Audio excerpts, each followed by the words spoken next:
بسم اللہ الرحمن الرحیم نحمده ونصلی علی رسوله الکریم اما بعد فقد قال اللہ تبارک وتعالی فی القرآن المجید والفرقان الحمید اعوذ باللہ من الشیطان الرجیم بسم اللہ الرحمن الرحیم وهو الذي أنشأ جنات معروشات وغير معروشات والنخل والزرع مختلفا أكله والزيتون والرمان متشابها وغير متشابه كلوا من ثمره إذا أثمر وآتوا حقه يوم حصاده ولا تسرفوا انه لا يحب المسرفين صدق اللہ العلی العظیم۔ اللہ پاک فرماتا ہے وَهُوَ الَّذِي أَنشَأَ جَنَّاتٍ مَعْرُوشَاتٍ، اسی نے یعنی اللہ ہی نے انشأ پیدا کیا، جنات آگے ہے معروشات، جنات معروشات، اسی اللہ نے پیدا کیے باغات۔ کیسے باغات؟ معروشات، اس کی تفسیر میں مفسرین لکھتے ہیں مرفوعات، ممسوکات، اٹھائے ہوئے، آگے ہے وغیرہ معروشات، اور ایسے بھی باغ اللہ نے پیدا کیے جو بغیر اٹھائے ہوئے ہیں۔ چلیے پہلے تفسیر سن لیجیے تو نہیں کی۔ اٹھائے ہوئے باغ کا کیا مطلب ہوا اور بغیر اٹھائے ہوئے باغ کا کیا مطلب ہوا؟ تفسیر میں ہے کہ اللہ نے جو چیزیں پیدا کی، خواہ وہ پھل فروٹ ہوں یا گلے اناج ہوں، اس کے درخت دو قسم کے ہوتے ہیں، پودے دو قسم کے ہوتے ہیں۔ کچھ پودے تو زمین ہی پر ہوتے ہیں، وہ اٹھیں گے ہی نہیں۔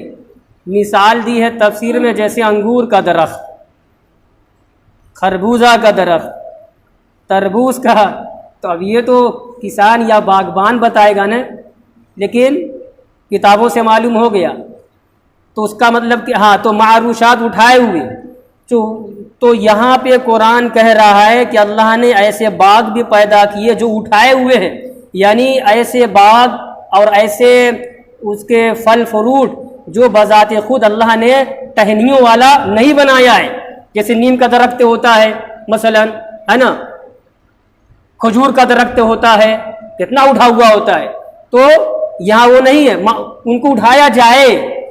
یہ منظر کشی کی ہے قرآن نے۔ آپ نے کہیں دیکھا؟ کہیں گاؤں دیہات میں کبھی آپ گئے؟ کہیں بھی جائیے، سیکھنے کا مادہ رکھیے، نفس پرستی نہیں۔ اللہ کی زمین میں گھوم رہے ہیں، دیکھیں گے، تجربہ حاصل ہوگا، علم حاصل ہوگا۔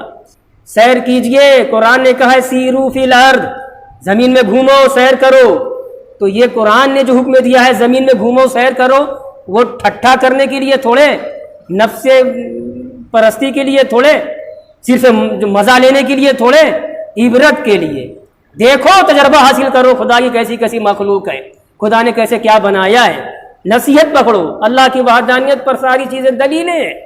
میں نے جو بھی کہا، کبھی آپ نے دیکھا، تجربہ ہوا گاؤں دیہات میں جا کر کے یا باغ میں جا کر کے، یا انگور کا درخت دیکھ کر کے؟ انگور کا درخت کو ٹہنی نہیں ہوتی ہے، یہ خدا نے بنایا ہے، بس اس میں پھونکیاں ہوں گی، ہلکی سی ڈال، ہلکی سی جو اس میں ڈالی کہو جس کے اندر اٹھنے کی طاقت نہیں ہے نا، باغباں جدھر موڑے گا ادھر وہ پھیلے گا۔ وہ تو یہاں پہ وہی قرآن نے بیان کیا ہے کہ وہی اللہ ہے جس نے پیدا کیا ایسے باغات کو، معروشات جو اٹھائے ہوئے ہیں، باغباں اور رکھوالی کرنے والا، اس کو ٹٹیوں پر اللہ نے ایسے باغ پیدا کیے جو ٹٹیوں پر اٹھائے ہوئے ہیں۔ اب وہ ٹٹی ہو یا دھاگے کے سہارے سے کہیں اور باندھ رہے ہو، جدھر لے جائیں گے ادھر اللہ کی مرضی سے وہ بڑھتا جائے گا۔ آگے ہے وغیرہ معروشات، اور اللہ نے باغ بنائے بغیر اٹھائے ہوئے، یعنی انسان اس کو اٹھائے نہ اٹھائے، اللہ نے ان کے اندر صلاحیت رکھی ہے، ان کا نیچے کا ان کا جو تنا ہوتا ہے موٹا ہوتا ہے۔ نیم کا درخت ہے، دیکھ لیجیے کتنا موٹا موٹا ہوتا ہے، کوئی محتاج تھوڑا ہوتا ہے اٹھانے کا، وہ سمجھے. ایسے ہی اور بھی جو دیگر درخت ہے، کھجور کا ہے، تاڑ کا ہے، فلاں ہے، ڈیکا ہے نا، املی کا ہے، یہ سب درخت کیا ہے؟ بغیر اٹھائے ہوئے، اللہ کی مرضی سے، اس کی مشیت سے، اس کی قدرت سے خود بخود اٹھتے ہیں وہ. یہ ہے مطلب. آگے ہے والنخل والزرع، اور اللہ نے پیدا کیے والنخل کھجور کے درخت، والزرع اور کھیتیاں. تو ابھی اب ایک سوال ہوگا یہاں پہ، جب اللہ نے فرما دیا کہ اٹھائے ہوئے باغ، بغیر اٹھائے ہوئے باغ ہے نا، تو پھر اسی باغ میں تو یہ کھجور کا درخت ہے، الگ سے کیا بیان کر دیا قرآن نے؟ والنخل، اور اللہ نے بنائے، اللہ نے پیدا کیے کھجور کے درختوں کو بھی، والزرع اور کھیتیوں کو بھی.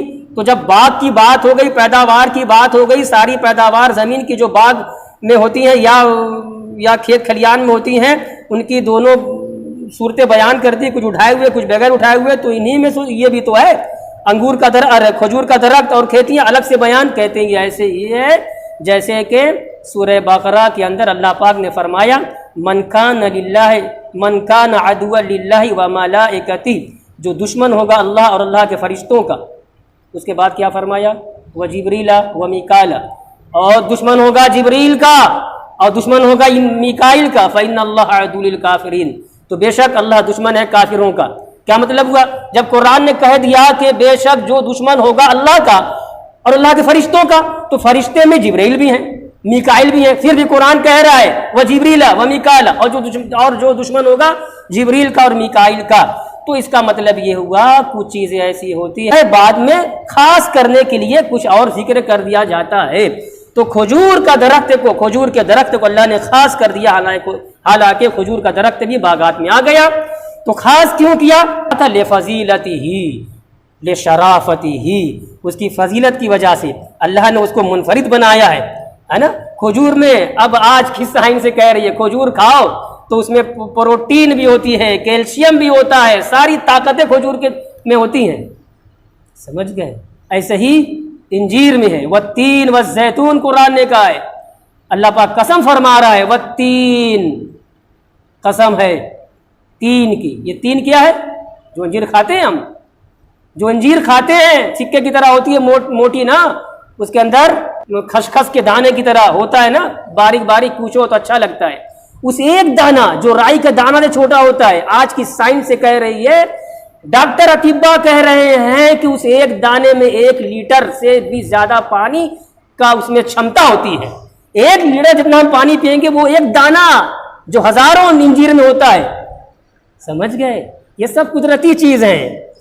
آگے ہے مختلفاً اکلو، اس حال میں پیدا کیا. اللہ پاک فرماتا ہے اس حال میں پیدا کیا، بنایا کہ ان کا مزہ الگ الگ ہے، ان کا مزہ الگ الگ ہے، کھانے میں، ٹیسٹ میں، ذائقہ میں.